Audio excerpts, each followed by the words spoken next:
Hello everyone. तो आज के हम इस वीडियो में देखेंगे कि जो अमित शाह ने यानी कि गृह मंत्री अमित शाह ने जो अभी हाल ही में संसद में जो 3 बिल पेश किए हैं उनके बारे में हम डिटेल से आज बात करेंगे कि उन 3 बिलों ने किन पुराने बिलों को ये रिप्लेस करेंगे और इसके हम विभिन्न प्रकार के जो प्रावधान हैं उसके बारे में भी हम डिटेल में बात करेंगे।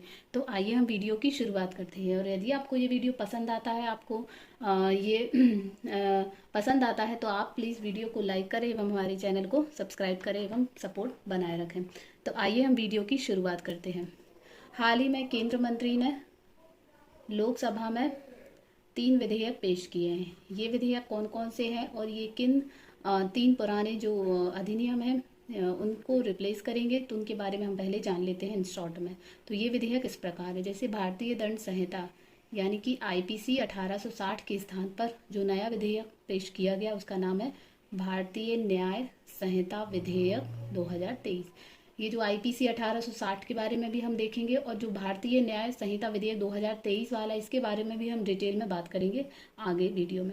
दूसरा नंबर है दंड प्रक्रिया संहिता 1898 के स्थान पर जो बिल आया है उसका नाम है भारतीय नागरिक सुरक्षा विधेयक 2023।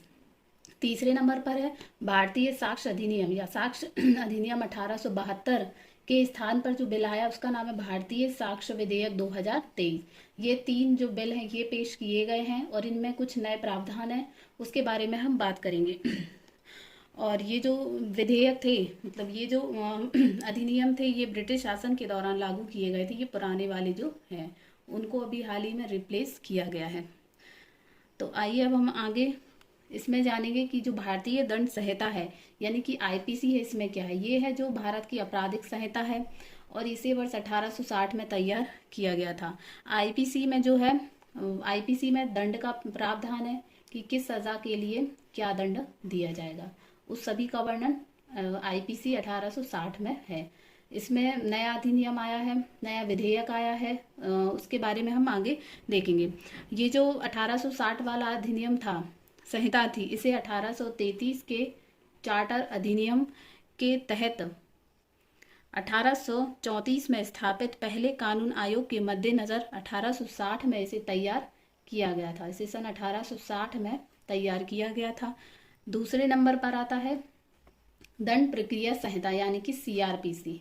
ये जो है इसे भारत में आपराधिक कानून के प्रशासन के लिए प्रक्रियाएं प्रदान करती है और इसे वर्ष 1973 में अधिनियमित किया गया था और इसे सन 1 अप्रैल 1974 में ये लागू हुआ था सीआरपीसी अधिनियम।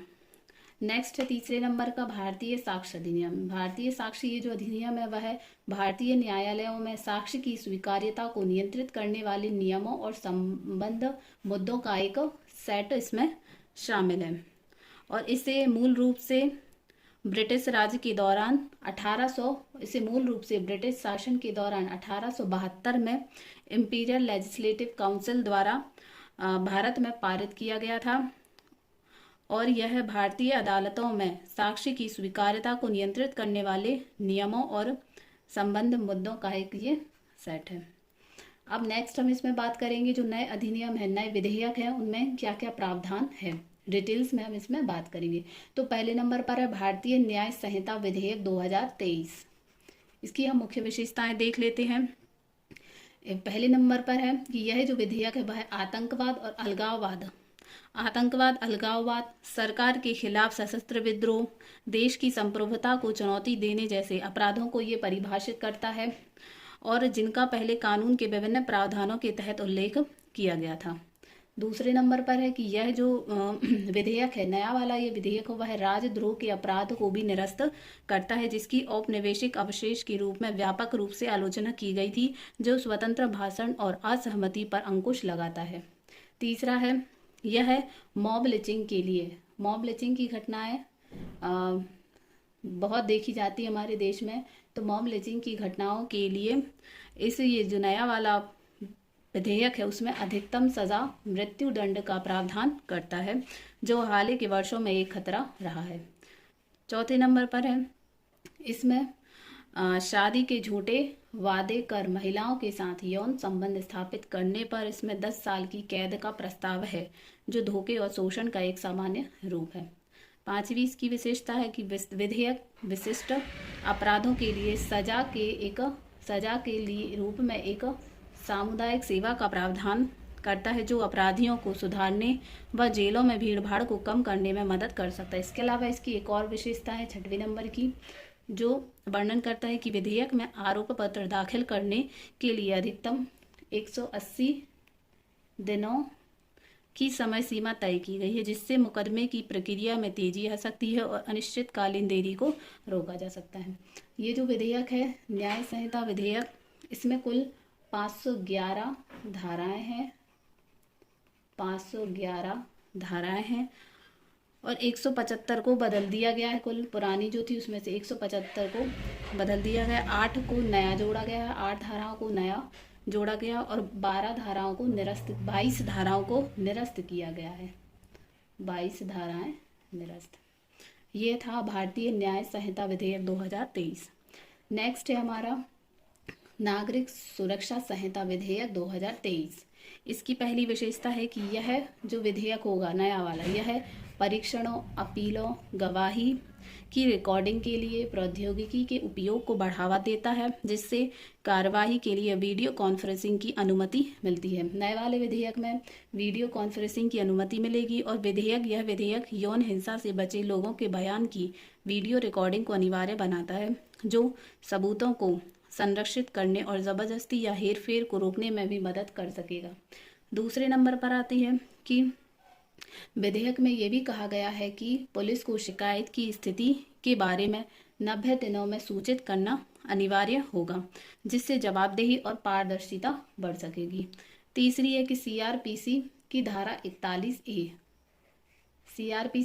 41A को धारा 35 के रूप में पुनः क्रमांकित किया जाएगा।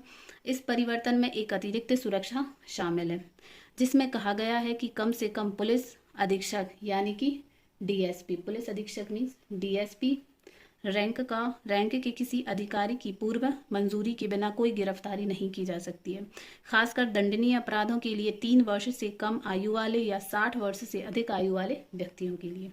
नेक्स्ट है इसमें कि यह फरार अपराधियों पर न्यायालय द्वारा उनकी अनुपस्थिति में मुकदमा चलाने और सजा सुनाने की अनुमति देता है। नेक्स्ट है इसमें कि मृत्यु की सजा के मामलों में यानी कि मौत की सजा के मामलों में दया याचिका राज्यपाल के पास 30 दिनों के भीतर और राष्ट्रपति के पास 60 दिनों के भीतर दाखिल की जानी है। राष्ट्रपति के निर्णय के विरुद्ध किसी भी न्यायालय में अपील नहीं की जा सकेगी। इसमें एक सब पॉइंट भी है कि जो राज्यपाल जो निर्णय देगा, राज्यपाल के निर्णय के विरुद्ध किसी भी न्यायालय में अपील नहीं की जा सकती है। इसके अलावा एक और विशेषता है इसकी कि यह मजिस्ट्रेटों को ईमेल, SMS, व्हाट्सएप मैसेज आदि जैसे इलेक्ट्रॉनिक रिकॉर्डों के आधार पर अपराधों का संज्ञान लेने का अधिकार देता है, जिससे साक्ष्य संग्रह और सत्यापन की सुविधा भी मिल सकेगी। इसके अलावा एक और है कि विधेयक के लिए आवश्यक है कि पुलिस 7 साल या फिर उससे अधिक की सजा वाले मामलों को वापस लेने से पहले पीड़ित से परामर्श करे, जिससे यह सुनिश्चित हो सके कि न्याय से समझौता या इनकार नहीं किया जाए। और इसलिए जो नागरिक संहिता है इसमें कुल 533 धाराएं होंगी। 533 इसमें कुल धाराएं होंगी। 160 को बदला गया है और 9 धाराओं को जोड़ा गया है। 9 धाराएं जोड़ी गई हैं इसमें और 9 ही धाराओं को निरस्त किया गया है। 9 धाराओं को निरस्त। नेक्स्ट अब हम बात करेंगे भारतीय साक्ष्य विधेयक 2023 की मुख्य विशेषताएं। पहली है इसमें कि यह विशेषज्ञ की सलाह को या विशेषज्ञ की राय को मेडिकल राय, लिखावट, विश्लेषण जैसे साक्ष्यों के रूप में मान्यता देता है, जो किसी मामले से संबंधित तथ्यों या परिस्थितियों को स्थापित करने में सहायता कर सकता है। दूसरा है कि यह डीएनए साक्ष्य जैसे सहमति, हिरासत की श्रृंखला, आदि की स्वीकार्यता के लिए विशेष प्रावधान करता है। कार्यता के लिए विशेष प्रावधान करता है, जो जैविक साक्ष्य की सटीकता और विश्वसनीयता को बढ़ा सकता है। नेक्स्ट है कि यह विधेयक या बिल इलेक्ट्रॉनिक साक्ष्य को किसी भी उपकरण या सिस्टम द्वारा उत्पन्न या प्रसारित किसी भी जानकारी के रूप में परिभाषित करता है, जो किसी भी माध्यम से संग्रहित या पुनर्प्राप्त करने में सक्षम है। चौथे नंबर पर है कि यह डिजिटल डेटा के दुरुपयोग अथवा इसमें किसी प्रकार का बदलाव होने से रोकने के लिए इसमें मानदंड निर्धारित किए गए हैं, और जो डिजिटल डेटा के दुरुपयोग या छेड़छाड़ को रोक सकेगा। पांचवा है इसमें कि यह आपराधिक न्याय प्रणाली के मूल सिद्धांत के रूप में निर्दोषता की भावना का परिचय देता है, जिसका अर्थ है कि अपराध के आरोपी प्रत्येक व्यक्ति को तब तक निर्दोष माना जाता है जब तक कि उचित संदेह से परे दोषी साबित ना हो जाए। साक्ष्य संहिता से जुड़ी मतलब इस विधेयक में कुल 170 धाराएं होंगी, 170 धाराएं होंगी और 23 धाराओं में बदलाव किया गया है। 23 धाराओं में बदलाव और कुल 1 को जोड़ा गया है, 1 को जोड़ा और 5 धाराएं इसमें निरस्त की गई हैं। ये था तीनों विधेयक के बारे में इम्पॉर्टेंट फैक्ट या उनकी मुख्य विशेषता। इसके अलावा एक और है कि सारी प्रक्रियाएं डिजिटल होंगी। अब जो नए विधेयक है उनके द्वारा सारी प्रक्रियाएं जो होंगी वह डिजिटल होंगी, ऑनलाइन होंगी। गृह मंत्री ने कहा है कि पुरानी व्यवस्था में न्यायालय जाना भी अपने आप में एक दंड था। हमने नई संहिताओं में आधुनिक तकनीक का उपयोग किया, इससे कागजों के बड़े बड़े ढेर समाप्त होंगे। सारी प्रक्रियाएं डिजिटल होंगी। प्रक्रिया को धीरे धीरे आगे बढ़ाया जाएगा और डिजिटलीकरण किए जाने को नोटिफाई किया जाएगा। 2027 तक उन्होंने ये भी कहा है कि 2027 तक इस पूरी प्रक्रिया को पूरा किया जा सकेगा। ये था हमारी पूरी वीडियो के बारे में। यदि आपको ये वीडियो पसंद आया हो तो प्लीज़ हमारे वीडियो को लाइक करें एवं चैनल को सब्सक्राइब करें। Thanks for watching. Thank you.